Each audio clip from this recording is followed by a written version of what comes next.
Soldiers escort herdsmen to Ogun villages, flog residents for rejecting herdsmen. Hmm. My dear, please don't forget to give us a thumbs up. Subscribe if this is your first time. Let's get straight into the news. You need to know what is going on now. The resident of Kako Eku village in Yewa, North local government area of Ogun State, are making a passionate appeal to the state government as well as the military authorities after they complained that they suffered brutally in the hands of some soldiers who escorted herdsmen to graze in the community. According to reports by the nation's newspaper, about 10 soldiers came with some herdsmen on a mission to intimidate the residents for refusing to allow the herds to graze their cattle in their community. It will be recalled that the herdsmen had to leave the community last December. So Ogun State, they chased the herdsmen out of that community in December. After the residents protested against the killing of farmers on regular basis. Okay? That's the reason, not because they don't like them, not because they are Fulanis, no. But you heard the reason why they chased them, because they were killing people. Okay? The herdsmen are said to have resurfaced again 1 month after. This time around, they came with about 10 soldiers from the 35 Artillery Brigadier Alona Abiokuta from the state. So the governor is aware. Can you see that they are fraternized with Buhari? See all those your governors and senators and House of Rep members you are saying. Only God know the kind of concoction where they drink. Oh. I don't want to say more than that. Let's continue. At Igbabon, Jodo, the helpless villagers would not utter a word, having heard how the soldiers harassed and assaulted the other villagers. But despite their full body silence, some of the residents received several beatings from the soldiers for keeping mute. Gabriel Moro said, I was returning from a party at Asho with one of our friends named Matthew when my elder brother told me on the phone that some soldiers had led herdsmen to our village and brutalized him. To avoid trouble, we stayed away from the scene and sat near some commercial motorcycles operators. Suddenly, one of the herdsmen named Ali led the soldiers to the spot where we sat and accused us of being one of the people that were opposing them coming to our village.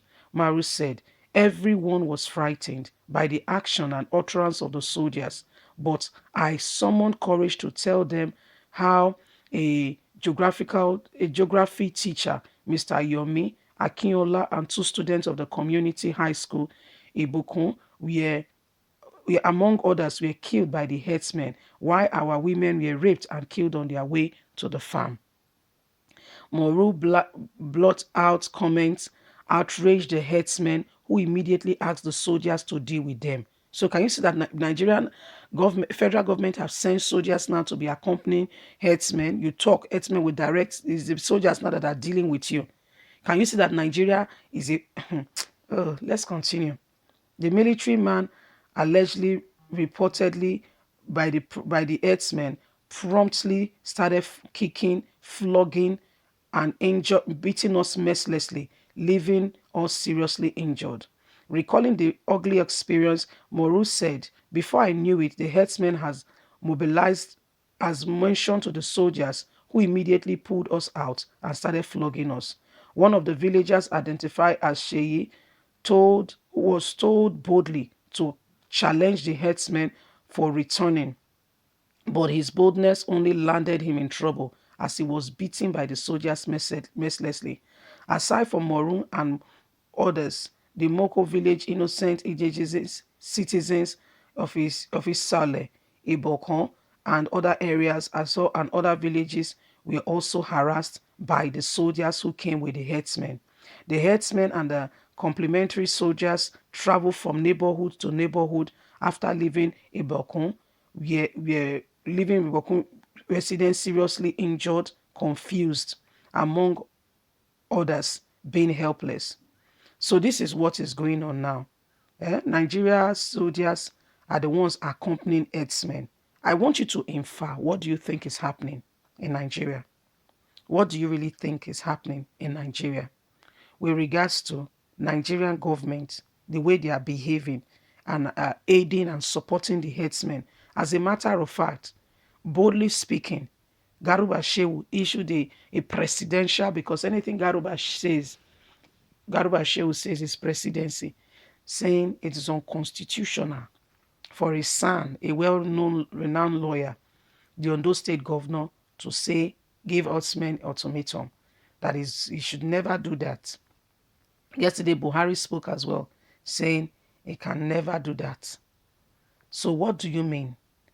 Everybody's ignoring the crime of what they are doing. Everybody's ignoring the crime. Everybody's not talking about it. Nobody's talking about taming them, asking them not to kill people, not to rape women, not to kidnap people and ask for ransom. Nobody's talking about that. They are telling you, live with them and let them kill you, do this, do that. Do you understand? So what do you want the people to do?